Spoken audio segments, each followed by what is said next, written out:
मई ज्येष्ठ माह की स्नान दान पूर्णिमा 2025 के दिन चुपचाप गाय को खिला दे। एक छोटी सी चीज 1 महीने के अंदर करोड़पति बन जाओगे। नमस्कार दोस्तों, स्वागत है आपका। अगर आप स्नान दान पूर्णिमा के दिन अगर आप यह उपाय कर लेते हो तो यकीनन आप पर श्री विष्णु भगवान तथा माता लक्ष्मी की असीम कृपा होगी और आप धनवान बन जाओगे। आप धनवान ना बने तो मुझे बताना दोस्तों, मैं सौगंध खाता हूँ। बस जो उपाय आपको बताया जाए वह उपाय कर लेना। चलिए जानते हैं। स्नान दान पूर्णिमा के दिन चुपचाप गाय को खिला दे। यह एक छोटी सी चीज करोड़पति भी अरबपति होंगे। सभी संकट और आसान से मुक्ति, मृत्यु दंड, पितृदोष तुरंत होगा। पूरे साल आपके भरे रहेंगे। अन्य धन के भंडार, यूं कहें कि आपकी 7 पूछतें तक करेंगी। रूपों पैसों पर राज बैंक बैलेंस बढ़ता चला जाएगा। आपके घर में वेतन है वह कभी खर्च नहीं होगा और बढ़ता ही जाएगा। सभी दुख दर्द संकट कष्ट दूर हो जाएंगे दूर, और सभी सुख आपके कदमों में आ जाएंगे। सभी सुख आपके कदम चूमेगी। यदि आप यह एक छोटी और खास चीज चुपचाप गाय को खिला देते हैं तो तत्काल गरीबी आपके जीवन से खत्म हो जाएगी। योग से राजा बन जाता है और 33 कोटि देवी देवताओं को धारण करने वाली गौ माता की असीम कृपा व्यक्ति पर आजीवन बसती है। व्यक्ति के घर में कभी भी अन्य धन वस्त्र की कमी नहीं होती। अन्य धन के भंडार व्यक्ति के घर में भरे रहते हैं।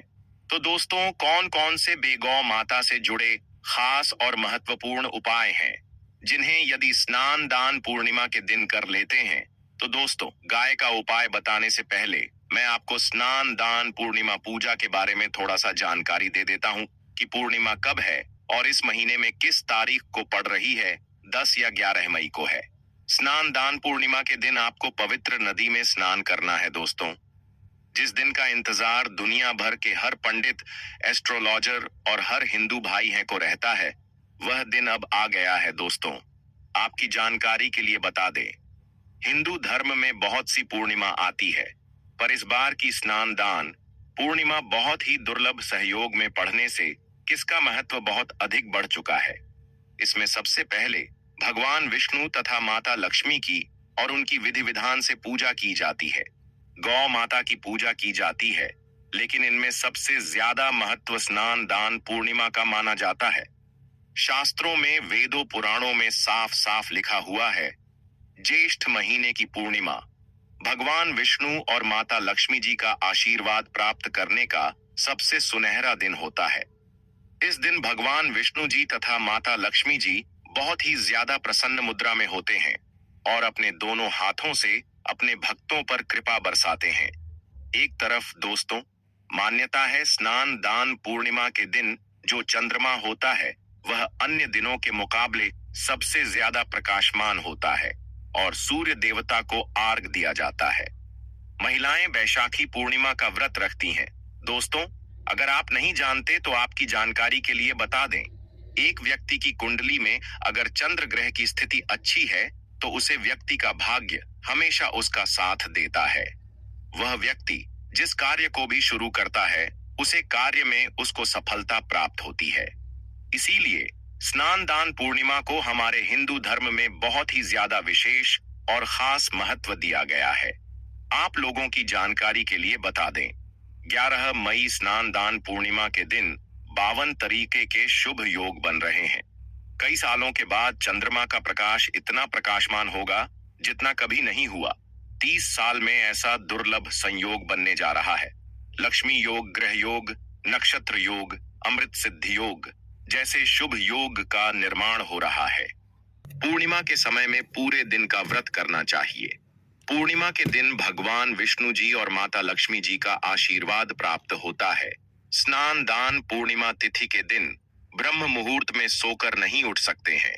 किसी पवित्र नदी में जाकर स्नान नहीं कर सकते हैं। पूरे दिन का व्रत नहीं रख सकते हैं।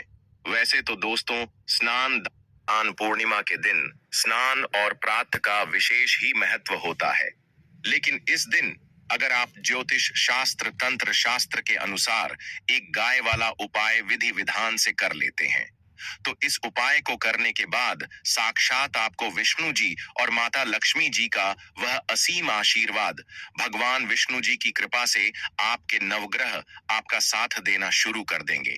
आपके राहु केतु की दशा अच्छी हो जाएगी। क्योंकि एक व्यक्ति के जीवन के भाग्य का, राहु केतु का नियंत्रण भगवान विष्णु जी की हाथों में होता है। दूसरी तरफ इस उपाय को करने के बाद आपके जीवन में धन आना शुरू हो जाएगा। आपके जीवन में जो धन आएगा उसमें वृद्धि होगी, वर्षा होगी। आपको अपने जीवन के समस्त प्रकार की आर्थिक कष्टों से मुक्ति मिल जाएगी।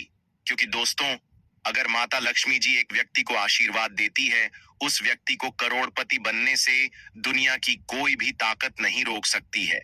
अब आप सोच रहे होंगे कि गाय को ऐसा क्या खिलाने से और ऐसा क्या उपाय करने से आपको विष्णु जी और माता लक्ष्मी जी का आशीर्वाद मिल सकता है। तो दोस्तों, आपने देखा होगा कि आपके घर पर दिवाली की पूजा होती है, या धनतेरस की पूजा होती है, या फिर किसी भी पूर्णिमा की पूजा होती है, तो आपके घर वाले गौ माता की पूजा जरूर करते हैं और गौ माता को जो भोग होता है उसमें से कुछ ना कुछ खिलाते हैं। ज्यादा नहीं तो 2 पूरी अवश्य ही खिलाते हैं। तो दोस्तों, आपको इस उपाय को 11 मई स्नान दान पूर्णिमा वाले दिन ही करना है और सूर्य देव को अर्घ देना है और उनकी विधि विधान से पूजा करना है और एक घी का दीपक पीपल पेड़ के नीचे जरूर ही जला देना है, क्योंकि पीपल के पेड़ में साक्षात भगवान विष्णु तथा माता लक्ष्मी जी का वास होता है और यह बहुत ही सरल उपाय है। तो पूरी जानकारी प्राप्त करने के लिए वीडियो के अंत तक बने रहे तो दोस्तों, आपके घर में सदैव भर रहेंगे। धन धन के भंडार, जो भी जीवन दुख दर्द संकट कष्ट है वह सभी दूर हो जाएंगे। इस वीडियो में हम आपको एक खास और महत्वपूर्ण चीज के बारे में बताएंगे, क्योंकि आपको स्नान दान पूर्णिमा दिन गाय को जरूर खिलानी है। तो दोस्तों, अपने फायदे के लिए पूरा वीडियो देखना। यदि आज की इस वीडियो को आपने बीच बीच में से देखा, काट काट के देखा, तो यकीन मानिए जीवन में आपको कभी सफलता हासिल भी नहीं होगी, ना ही आपको पूजा का कोई फल प्राप्त होगा और ना ही भगवान विष्णु जी और माता लक्ष्मी जी का आशीर्वाद आपको प्राप्त होगा।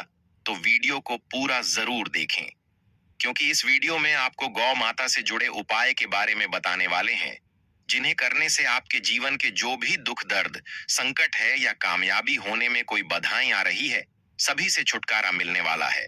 गर्मियों में गाय को गोदना खिलाए अनेक देवी देवताओं को अपने शरीर पर धारण करने वाली गौ माता से जुड़े कई शुभ और अशुभ संकेत भी होते हैं। मतलब, गाय का दूध दुहाते समय यदि गाय ठोकर मार दें और सारा दूध बिखर जाए तो अपशगुन होता है। यदि कोई यात्रा पर निकल रहा हो और गाय अपने बछड़े को दूध पिलाती सामने आ जाए, तो निश्चित रूप से कि यात्रा के लिए आप निकले हैं, वह यात्रा आपकी जरूर ही सफल होगी और वह जिसके लिए आप निकले हैं वह जरूर ही पूर्ण यात्रा पर जाते समय गाय की आवाज आना और रात्रि में गाय की हुंकार करना भी शुभ होता है। दोस्तों, स्नान दान पूर्णिमा के महीने में आप गाय के साथ भूल कर भी यह काम ना करें, अन्यथा लगता है घोर पाप। जी हाँ दोस्तों, गाय को राष्ट्रीय पशु बनाए जाने और इन्हें मौलिक अधिकार दिए जाने की बात हो रही है, तो सवाल उठता है, गाय संस्कृति का अहम हिस्सा है, तभी गाय के साथ लोग खराब व्यवहार कैसे कर लेते हैं और जैसे ही दूध देना बंद कर देती है तो लोग इन्हें उनकी किस्मत पर छोड़ देते हैं।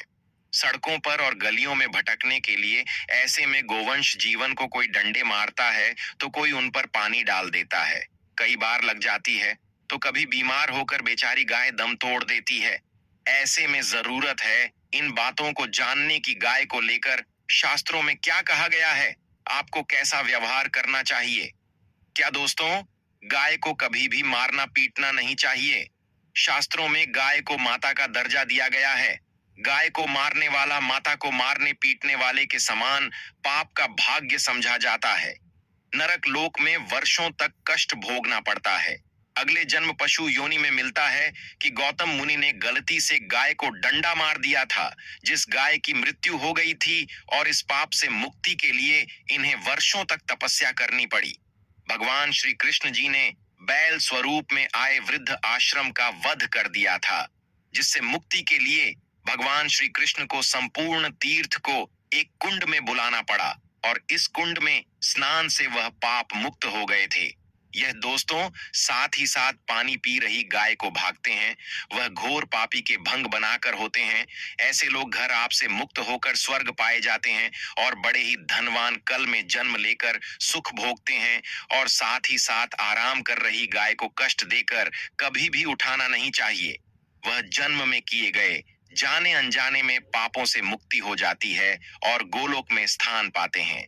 गाय को डंडा मारकर उठना, पानी डालकर उठाने से मनुष्य पाप का भागी बनता है और अगले जन्म में उसे दर दर भटकना पड़ता है।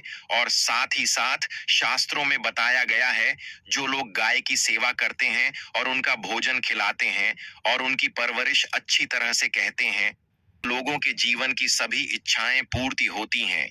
गाय के बछड़े से बचा हुआ दूध ही मनुष्य को लेना चाहिए, परंतु कुछ लोग एक बार गाय को धो लेने बाद फिर से बछड़े के लिए बचा हुआ दूध भी धो लेते हैं। ऐसा करना घोर पाप कहा जाता है। ऐसे दूध को धोने वाला और ग्रहण भी बन जाते हैं दोस्तों। साथ ही साथ शास्त्रों में कहा गया है कि गोवंश मतलब गाय और बैल के पीठ पर नहीं बैठना चाहिए। उनक पीठ पर बैठने से महापाप लगता है। ऐसे लोगों को नरक की यात्रा भोगनी पड़ती है। एकमात्र देव के अंश के उत्पन्न नदी ही गौवंश है, जिस पर स्वयं महादेव और महादेवी सवारी करती है, क्योंकि नंदी ने स्वयं अपनी इच्छा से महादेव की सवारी बनना स्वीकार किया था। और साथ ही साथ शास्त्रों में गाय के दान को बहुत ही महत्व दिया गया है, परंतु ऐसी गाय का दान कभी नहीं करना चाहिए जो बूढ़ी और बीमार हो। कठोपनिषद में नचिकेता की कथा भी इस संदर्भ में है कि जिस नचिकेता ने पिता द्वारा बूढ़ी गाय को दान करने पर आपत्ति जताई थी, दूध देने वाली और बछड़े सहित जो लोग गाय का दान करते हैं, वह महान पुण्य को हासिल करके स्वर्ग में स्थान पाते हैं। दोस्तों, साथ ही साथ सूर्य चंद्र मंगल या शुक्र की युक्ति राहु से हो तो पितृदोष होता है। यह भी मानता है कि सूर्य का संबंध पिता से एवं मंगल का संबंध रक्त से होने के, यदि शनि राहु या केतु या दृष्टि हो तथा मंगल की युति राहु या केतु से हो तो पितृदोष होता है। इस दोष से जीवन संघर्ष में बन जाता है। यदि पितृदोष हो तो गाय को प्रतिदिन पूर्णिमा के दिन या किसी भी खास दिन, स्नान दान पूर्णिमा के दिन रोटी गुड़ चारा आदि खिलाने से पितृदोष। दोस्तों, हर एक और मांगलिक काम में गौ माता या उनसे जुड़ी चीज जैसे गाय का गोबर, गोमूत्र, गाय का दूध अथवा गाय के दूध से बना घी जरूर शामिल करें। इससे आपको पुण्य भाव की प्राप्ति होगी। सनातन परंपरा के अनुसार जिस घर में गाय होती है, उसे घर से जुड़े सभी वास्तु दोष स्वयं खत्म हो जाते हैं। गाय के ऊपर जो कुबड़ होती है वह बृहस्पति गुरु है। अतः जन्म पत्री में यदि बृहस्पति अपनी नीच राशि मकर में हो या अशुभ शिवलिंग में जा रहे हो और सामने से गौ माता आई हुई दिखाई दे, तो गौ माता को अपनी दाहिनी ओर से जाने देना चाहिए।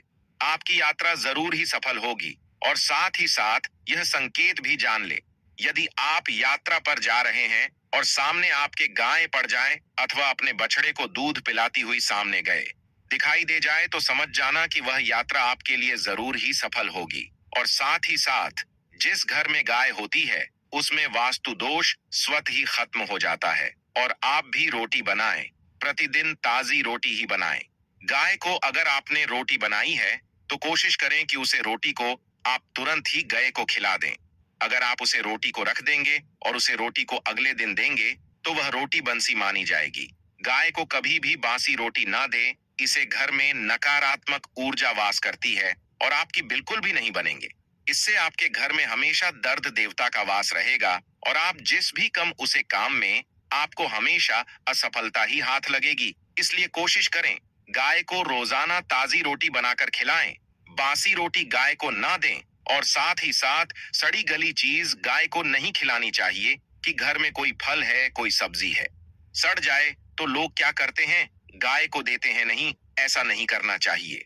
ऐसा करने से यदि आप गाय को खिलाते हैं तो और आप आपके भाग्य बन जाते हैं। और साथ ही साथ आप आटे की 11 लोई यहाँ बनाकर उनके ऊपर हल्दी लगा करके इसके बाद गाय को खिलाएं। हर एक लोही को मिला दें। माता गाय की आप चरणों की स्पर्श करें। या दोस्तों, ऐसा करने से आपके समस्त काम बनने लगेंगे। जो दो हक का समय चल रहा है वह भी खत्म होगा। आपके जीवन में खुशियां ही खुशियां होंगी। और एक बार आप 7 बार गाय की परिक्रमा भी कर लें तो आपके समस्त दुख दर्द कम होंगे और साथ ही साथ आप गाय को जब भी रोटी दे, रोटी पर या तो आप थोड़ी हल्दी लगा लें, अगर अच्छा ना हो तो आप थोड़ा रख सकते हैं, थोड़ा घी रख सकते हैं, या दोस्तों गाय को कभी भी सूखी रोटी ना खिलाएं। सूखी का मतलब गए रोटी रखें, उसे पर कुछ न कुछ रख कर खिलाएं। हल्दी रख ले मिश्री की, या जो भी रख ले, मतलब खाली रोटी नहीं खिलानी इस बात का। जब भी आपको शुभ फलों की प्राप्ति होगी। जी हाँ दोस्तों, उपाय कुछ बातें जिन्हें आपको ध्यान में जरूर रखना चाहिए। या दोस्तों, वीडियो अच्छी लगी हो, वीडियो को लाइक करें, ज्यादा से ज्यादा अपने दोस्तों में शेयर करें। तो आपको इतनी ज्ञानवर्धक जानकारी प्रदान करता है, तो आपका भी यह विशेष रूप से कर्तव्य बनता है कि वो अवश्य सब्सक्राइब करें। और दोस्तों, कमेंट बॉक्स में जरूर लिखें, जय श्री विष्णु भगवान, जय श्री कृष्णा, जय गौ माता, जरूर ही लिखें।